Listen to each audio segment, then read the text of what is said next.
កើអំណើឲ្យទឹកមិនស្ងប់ចង់ឲ្យគ្រប់យ៉ាងត្រឡប់ចង់ជួបមុខលោកពុំមានគុណអតីតកាលបុកខំនិស័យរែងមុនគ្រប់យ៉ាងបុកខំអត់ធន់ដើម្បីទូនបានដូចគេឯងដូចជាក្រុមគ្រាមកណ្ដាលថ្ងៃក្តៅដល់ទាំងមិនថាទឹកជ្រៅពុំតែទៅនិតនឹកស្រឡាញ់នឹងតូនលងលំព្រោះតែសំលេងលោកពុំបំពេឲ្យគេលងវងវិញក្រោមស្បៃរាត្រីតែពេលនេះឃ្លានលោកពុំបាត់ពុំឆ្ងាយពីកត្រាបាត់ពុំទៅណាមិនស្ដីស្រែកហៅមកលោកពុំវិបលោកមិនប្រនៃទីនទីមកបដិញនិស័យឲ្យក្លៀន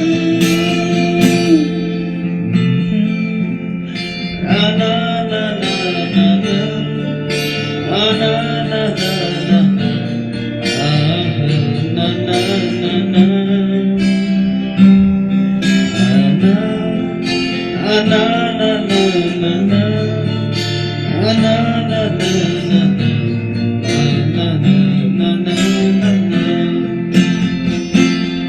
ចង់ជួបមុំចង់ជួបពុកនៅជើងកូនពាក្យពេញបំពេលំលងធ្វើឲ្យកូនដិតនៅស្រណំថ្ងៃនេះដោយសារពុំពុំសំដងអប់រំទូមានគុណគុំមិនឲ្យគុំធំដឹងក្តីតែពេលនេះឃ្លានលោកពុំបាត់ពុំឆ្ងាយពីកត្រាបាត់ពុំទៅណាមិនស្ដីស្រែកហៅរកលោកពុំវិបលោកមិនប្រនៃមានទីមកបដិញនិស័យឲ្យក្លៀន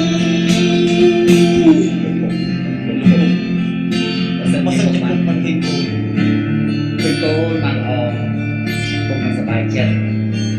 តែបើសិនជាគូចង់ឃើញពុកវិញនឹងជួបតាមរបៀបណា